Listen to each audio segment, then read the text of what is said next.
Today on Forbes, how the Republican Party learned to love cannabis legalization. In early September, former President Donald Trump officially announced his support for potheads. On his Truth Social platform, he wrote, quote, "I believe it is time to end needless arrests and incarcerations of adults for small amounts of marijuana for personal use. We must also implement smart regulations while providing access for adults to safe, tested product." Trump, who was a Florida resident, went on to say that he would vote yes on Amendment 3, which if passed this November would legalize recreational cannabis in the Sunshine State. That could be a linchpin for other southern red states that have yet to legalize marijuana. And if Trump becomes president again, he wrote that he would also support the federal government's ongoing review to potentially reclassify cannabis as a less dangerous drug, work with Congress to pass cannabis banking reform bills, and support states that wanted to legalize pot sales within their own borders. For most voters, the leader of the Republican Party coming out in support of cannabis legalization was surprising. The political movement to legalize marijuana has long been associated with liberals and Democrats. But over the last few years, more and more Republican lawmakers, big money donors, and conservative thinkers have co-opted the issue. Thanks to a $30 billion state-licensed cannabis economy spanning 38 states, 15 of which are Republican states, marijuana legalization is becoming a proxy for classic conservative issues: pro-business, states' rights, and freedom from big government. Even Richard Nixon, the Republican president who started America's war on drugs in 1971 and classified marijuana as one of the world's most addictive substances, said that cannabis, quote, "is not particularly dangerous." He said this on audio tapes from 1973, revealed in a recent report in the New York Times.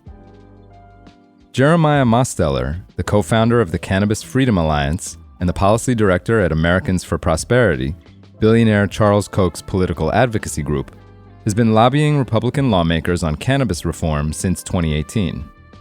He says that, after years of perpetuating the war on drugs, the GOP has finally realized that legalization is happening with or without them.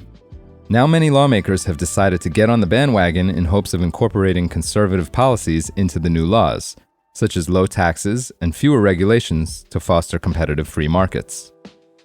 Mosteller says, quote, "We are seeing Republicans and conservatives increasingly warm up to cannabis policy. I think Trump recognizes what those of us who have been watching the issue for a long time know, that there is high support among the American public for this issue, but it's not an issue that makes a difference at the ballot box." If there is one man in Congress who can read the temperature on marijuana opposition and support, it is Representative Earl Blumenauer, a Democrat from Oregon, and the founder and co-chair of the bipartisan Congressional Cannabis Caucus. He says, quote, "We've been watching. There's been a slow, steady enhancement of Republican support. What we are seeing now is the last stages of entrenched Republican opposition." Among those who have had a recent conversion is Representative David Joyce, a Republican from Ohio, which legalized recreational use in 2023. Last December, Joyce introduced the States 2.0 Act, which would formally legalize state markets under federal law.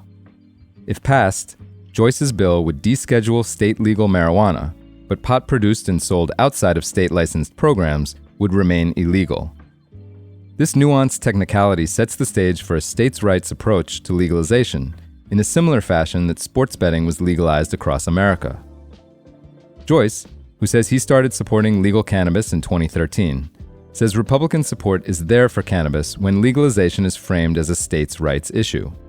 So much so that he believes that in Congress, quote, "there are enough votes for cannabis reform." He adds, quote, "Republicans are becoming enlightened.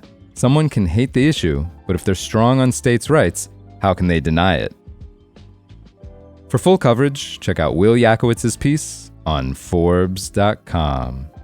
This is Kieran Meadows from Forbes. Thanks for tuning in.